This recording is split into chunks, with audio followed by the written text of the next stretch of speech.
Hello viewers, I am Dr. P. James Mary, Assistant Professor of Commerce from St.Joseph's College of Arts and Science, Autonomous, Cuddalore.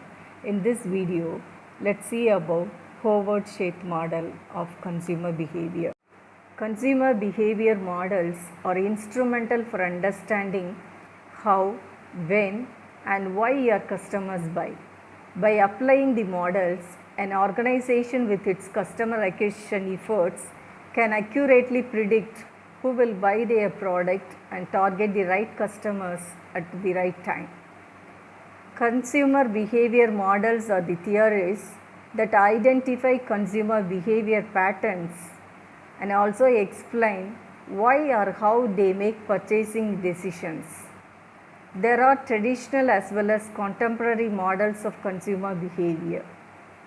Traditional models were developed by economists hoping to understand what customers purchase based on their wants and needs, whereas contemporary models of consumer behavior focus on rational and deliberate decision making processes rather than emotional or unconscious desires. SJCTNC model is one of the most objectively constructed contemporary model of consumer behavior. John A. Howard and Jagadish Sheth put forward the SJCTNC model of consumer behavior in 1969 in their publication entitled The Theory of Buyer Behavior. This model is a sophisticated integration of various social, psychological, and marketing influences on consumer choice into a logical as well as rational sequence of information processing. It aims not only to explain consumer behavior in terms of cognitive functioning, but to provide an empirically testable representation of such behavior and its outcomes. It's an attempt to explain rational brand choice behavior within the constraints of limited individual capacities and incomplete information. This model suggests 3 levels of decision making by consumers. The first level describes extensive problem solving. This is the initial stage of decision making where the buyer is new to the market. At this level, the consumer does not have any basic information or knowledge about the brand, and he does not have any preferences for a particular product or service. Thus, a consumer is an information seeker at this level, who will seek information and check out different brands available in the market before making a buying decision. The second level is limited problem solving. At this level, the buyer has inadequate or incomplete information about the product or service, market, or the brand operating in it. Sometimes the buyer is confused among various alternatives. This situation exists for consumers who have little knowledge about the market or partial knowledge about what they want to purchase. Therefore, to make a buying decision, the consumer looks for a comparative study of different brands and the products available in the market. The third level is routinized response behavior. It is also known as habitual response behavior. At this level, the consumer knows very well about the different brands available, can differentiate between different characteristics of each product, and already decides to purchase a particular product or service, which means this is the stage at which or where the buyer is entirely aware of the products offered by different brands and features, pros and cons of each product and services. Hence, he or she is capable of evaluating and comparing the multiple options available in the market. Here, the buyer decides in advance which product is to be purchased. To understand the Howard-Scheth model, we must have an idea of its arrangements. So, let's have a look at the design of this model. According to Howard-Scheth model of consumer behavior, there are four major sets of variables, namely input variables, hypothetical constructs, outputs, and exogenous variables. Input variables are the first set of variables of this model.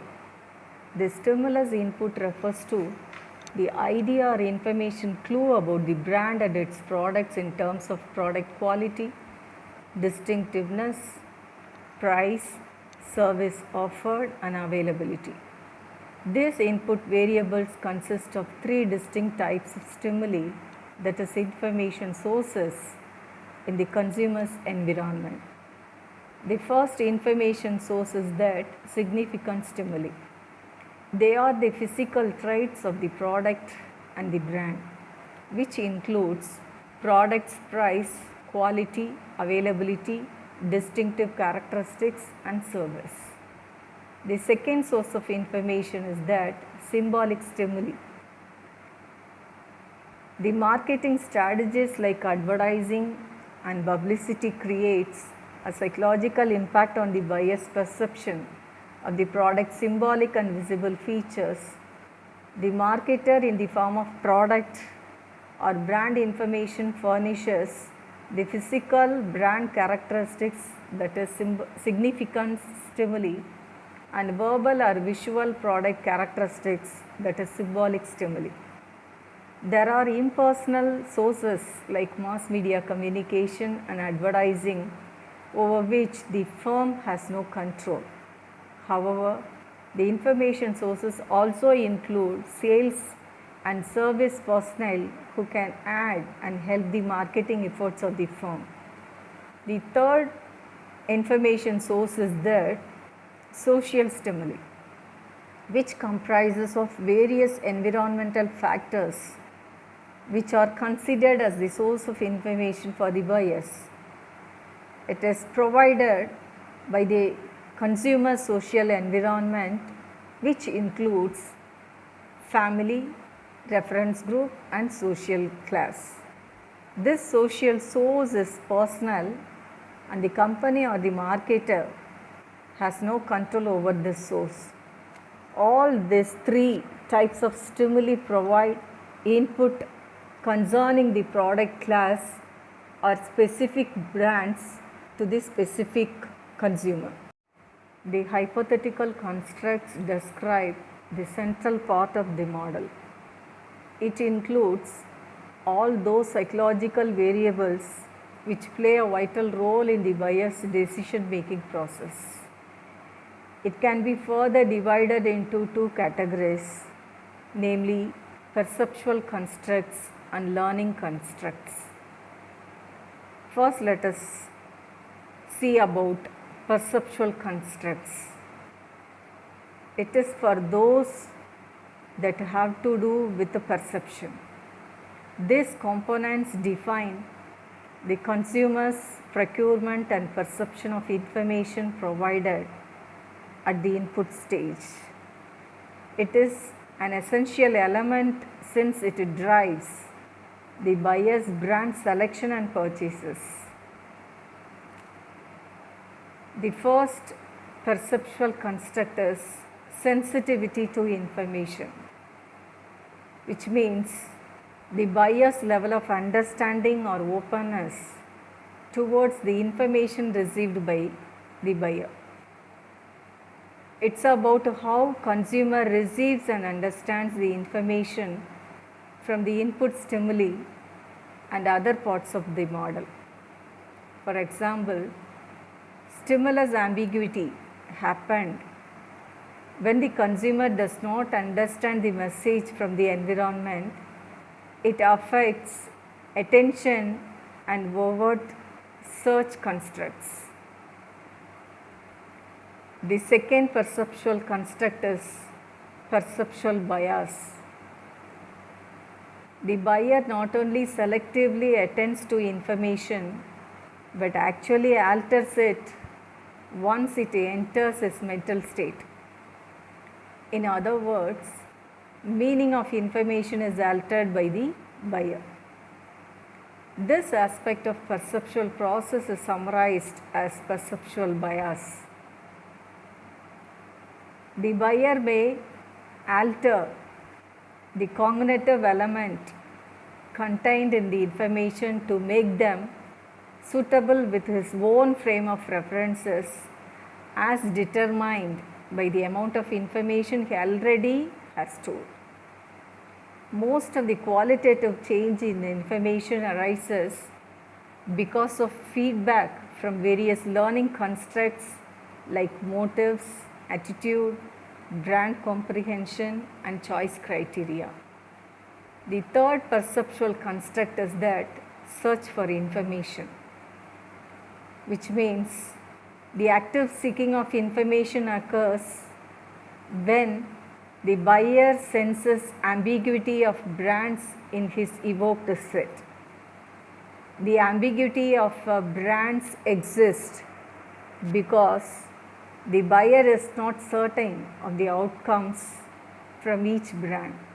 In other words, he has not yet learned enough about the alternatives to establish an expectancy of potential of brands to satisfy his or her motives.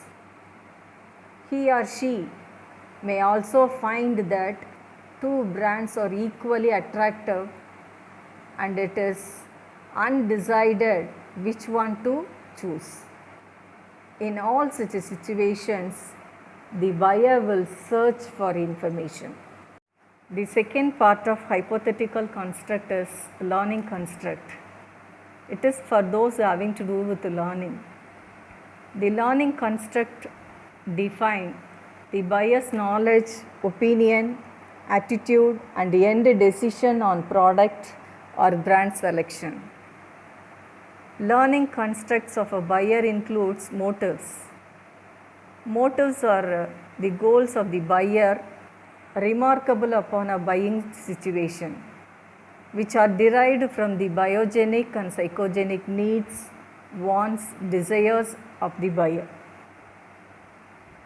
Second one is brand comprehension, which refers to the knowledge about the existence and characteristics of those brands that form the buyer's evoked set of alternatives.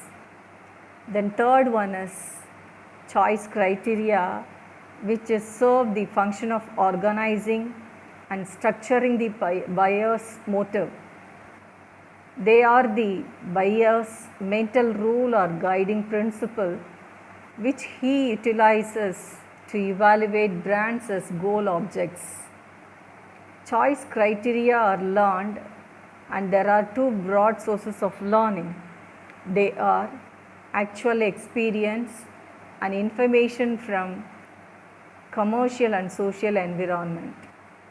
Fourth one is attitude. It refers to the buyer's relative preferences of brands in his evoked set based on his evaluative beliefs about these brands as goal objects. The next one is intention. It refers to the buyer's forecast about as to when, where, and how the buyer is likely to buy a brand, which includes possible modifications of a buyer's attitude toward brands in terms of inhibitory contingencies that may be presented if the buyer bought a brand. There are 5 inhibitory situations, namely high price of brand, lack of availability of brand, time pressure on buying, the buyer's financial status, and social influences.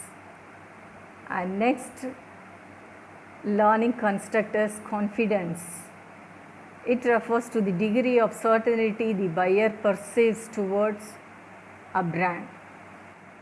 That is nothing but the trust or faith of a buyer in a specific brand and its products builds his or her confidence. Then the last one is satisfaction. It refers to the degree of harmony between actual consequences from purchase and consumption of a brand and what are expected from it. If expected is less than the actual, he will be satisfied. Hence, the proposed interaction between the different variables both in perceptual and learning constructs and other sets give the model its distinctive advantage. The third set of variable of this model is output. They are the results of the perceptual and learning variables or the buyer's decision making, which can be seen in the form of his or her response towards the input variables. It consists of 5 major components which tell us how the consumers will respond to these variables. First one is attention.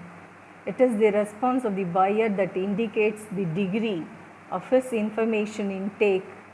Otherwise, it is the buyer's level of concentration and alertness with which he or she understands the information provided. Second one is brand comprehension, is the awareness of the buyer regarding a particular brand and its products. It could vary from the buyers simply being aware of the brand's existence to a complete description of buyer's descriptive meaning of the brands. Third one is attitude, which is the buyer's evaluation of brand's potential to satisfy his motives. That is the buyer's evaluation of brand in terms of individual likes and dislikes, which determines his or her behavior, interest and awareness towards it. Then fourth one is intention. It is the buyer's expectation which is expressed that given his information about all the aspects of a buying situation and his predictions about future states of the environment, he will buy the brand he likes most next time he is motivated to buy. Then the last component is purchase behavior. All the above elements result in the actual purchase of a product by the buyer. It refers to the explicit act of purchasing a brand. The fourth set of variables of this model is exogenous variables. There are certain other external factors which influence the buying behavior of an individual or a firm is not directly part of decision making process. Some relevant exogenous variables are there in this model which are to be considered as the environmental forces or components of this model. First one is importance of purchase. If the buyer perceives the product to be less important, involving a low cost, then there is a little brand preference and vice versa. The second component is personality variable. That is, personality traits like ego, self-esteem, anxiety, dominance, authoritarian influences a buyer's decision making while purchasing a product. Then thirdly, the social class. A buyer's social group including the family, friends and other reference groups impact the selection or rejection of a particular brand. Then fourthly, culture, that is the buyer's values, beliefs and ideas frame his or her purchase motive and inhibitors.